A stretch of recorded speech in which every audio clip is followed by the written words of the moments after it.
Good morning, friends. Today we will discuss the chapter of Standard 12 Science Mathematics. The chapter name is chapter number 5, Continuity and Differentiability. Okay, ચલો આ chapters નું નામ જોવાથી આપણને idea આવશે કે continuity અને બીજો પોર્શન છે ડિફરન્શિએબિલિટી. તો આ ચેપ્ટર્સમાં બે ટોપિક આપણે ડિસ્કસ કરવાના આવશે. ફર્સ્ટ વન છે કન્ટિન્યુટી, સેકન્ડ વન ડિફરન્શિએબિલિટી. જ્યારે કન્ટિન્યુટી ચેક કરતા હોય ત્યારે એ પોર્શન આખો અલગ છે. ડિફરન્શિએબિલિટીમાં પહેલા ડેફિનેશન્સ પર જઈશું. જેવું ડિફરન્શિએબિલિટીના બે ચાર સમ્સ કે ડેફિનેશન્સને રિલેટેડ સમ્સ પતશે પછી તરત ડિફરન્શિએશનના એટલે કે ડેરિવેટિવ્સના સમ સ્ટાર્ટ કરી દઈશું. સારું, હવે કન્ટિન્યુટી માટેની પહેલી વાત કે તમારે એક કોન્સેપ્ટ જે સ્ટાન્ડર્ડ 11th માં લિમિટ્સ ચેપ્ટર ભણી ગયા એ ચેપ્ટર્સ તમને કમ્પ્લીટ આવડવું જોઈએ. એના બધા જ કોન્સેપ્ટ તમને ક્લિયર હોવા જોઈએ. જો તમને આ ચેપ્ટર્સના બધા કોન્સેપ્ટ ક્લિયર છે તો કન્ટિન્યુટી ટોપિક્સ એકદમ ઈઝી છે તમારા માટે.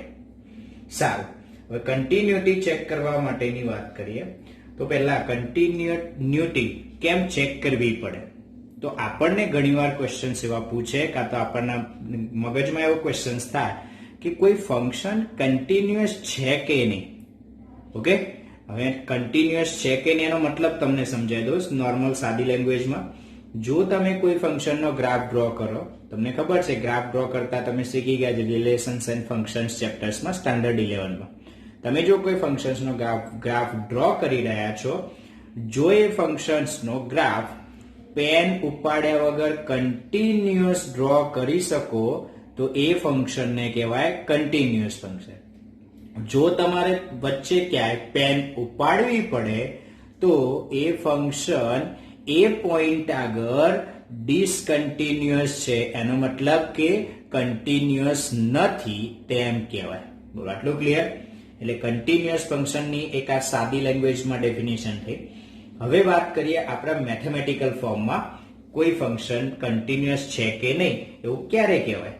તો ચલો એની માટે પહેલું તો limit x tends to a minus f of x આ વેલ્યુ એક્ઝિસ્ટ થવી જોઈએ.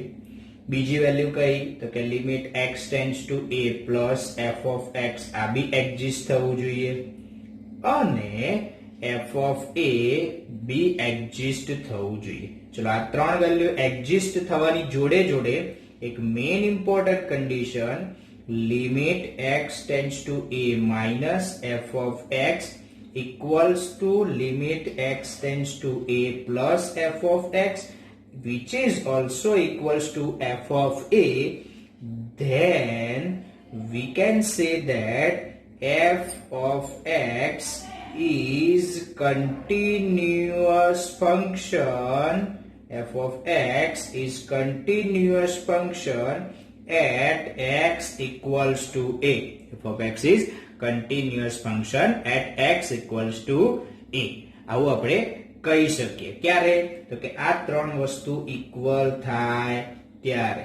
ચલો હવે ધ્યાન રાખજો આ શું છે તો કે left hand limit of f of x at x equals to a. હવે લેફ્ટ હેન્ડ લિમિટની વાત કરતા હો ત્યારે લિમિટ્સના કોન્સેપ્ટમાં શીખી ગયા કે we have to discuss x tends to a minus, that means x less than a, x which are closer or nearer to a but left hand side of a.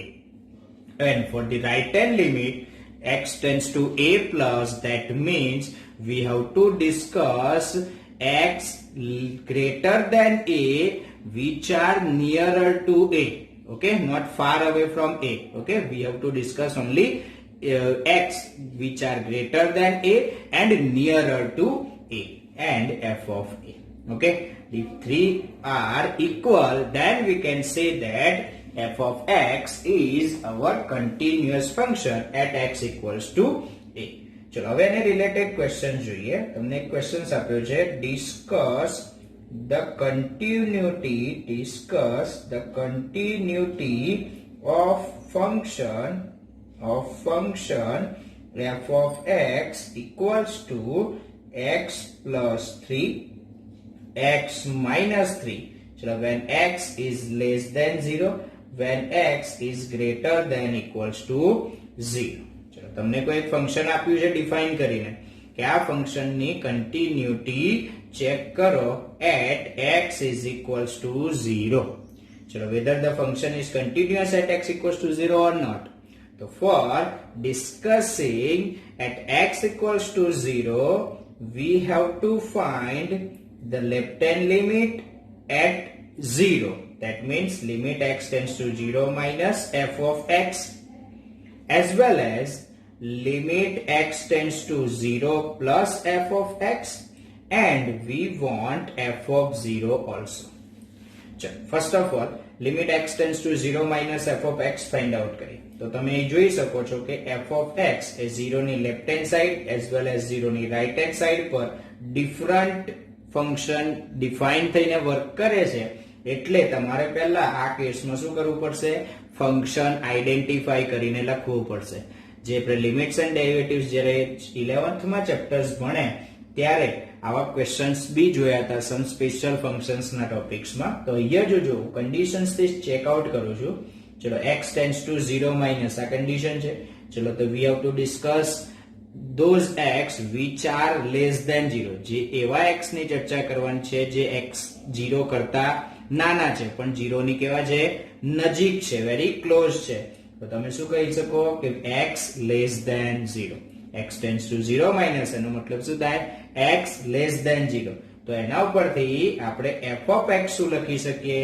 તો f of x x less than 0 માટે f of x કયો આવે છે x plus 3 ચલો તો અહીંથી તમને f of x તો ડિસાઈડ કરીને ખબર પડી ગઈ લખી દો limit x tends to 0 minus f of x which is equals to x plus 3 હવે જુઓ તમે આનો ડિનોમિનેટર શું છે 1 मतलब does not equals to 0 तो તમે ડાયરેક્ટ આની લિમિટ પુટ કરીને આન્સર મેળવી શકો તો ડાયરેક્ટ લિમિટ મેથડ થી તમે આન્સર મૂકી દો તો x equals to 0 પુટ કરો એટલે આન્સર તમને શું મળ્યો 3 આ કોનો આન્સર આવ્યો તો કે limit x tends to 0 minus f of x equals to 3 હવે વાત કરું છું રાઈટ હેન્ડ સાઈડ લિમિટ ની તો limit x tends to 0 plus f of x તો we have not f of x here. So first of all, find out f of x. How can we obtain the f of x?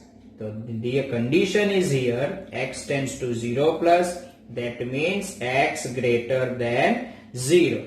Therefore, f of x equals to x minus 3 here. Therefore, we are putting f of x is equals to x minus 3 here. Now simplify this.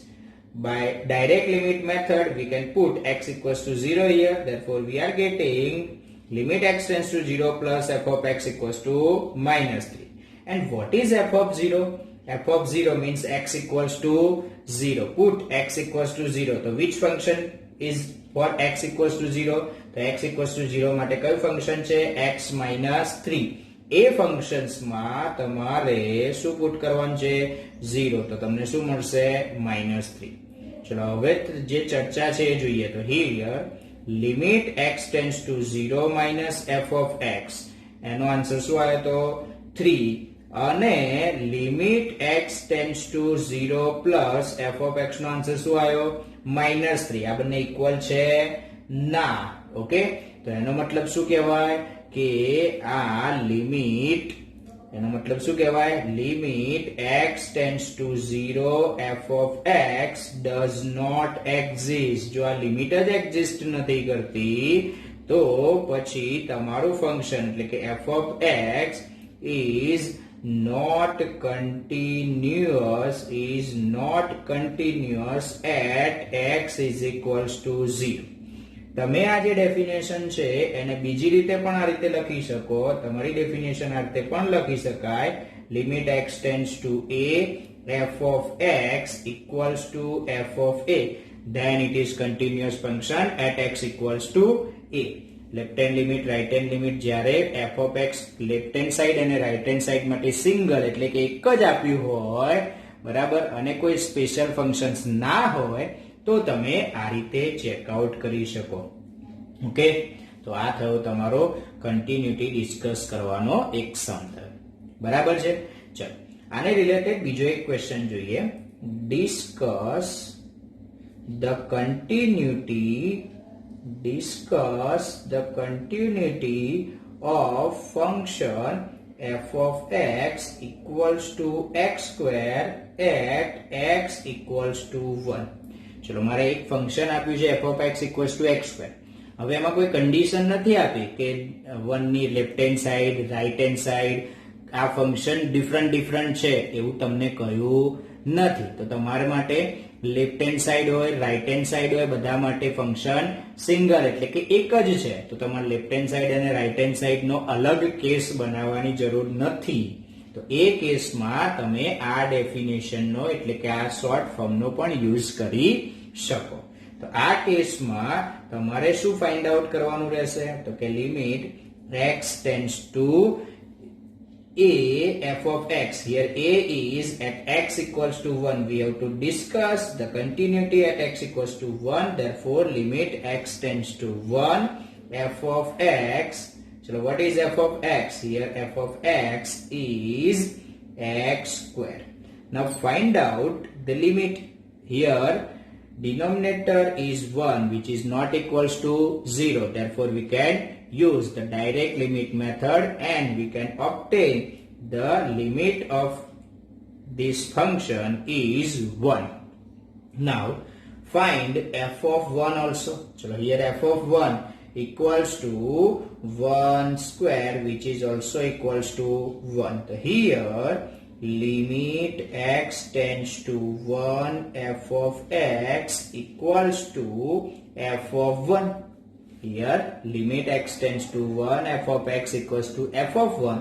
Therefore we can say that f is continuous function at x equals to 1. બોલો clear? આ થયું તમારો continuity નો બીજો Sam's. આ રીતે ઘણા બધા Sam's તમે સોલ્વ આઉટ કરી શકો. તો આની માટે મેઇન વસ્તુ શું જરૂરી છે? લિમિટ્સ ના કોન્સેપ્ટ પ્રોપરલી આવડવા જોઈએ. આમાં left hand limit, right hand limit ની ક્યારે જરૂર પડે, ક્યારે જરૂર નહીં પડે આ તમને ખબર હોવી જોઈએ. અને બાકી તો તમારો કોન્સેપ્ટ પર જ સમજે. જો તમારું આ કન્ડિશન સેટિસ્ફાય થાય તો એ કન્ટિન્યુઅસ છે, અધરવાઇઝ નથી. Okay, clear? Thank you very much.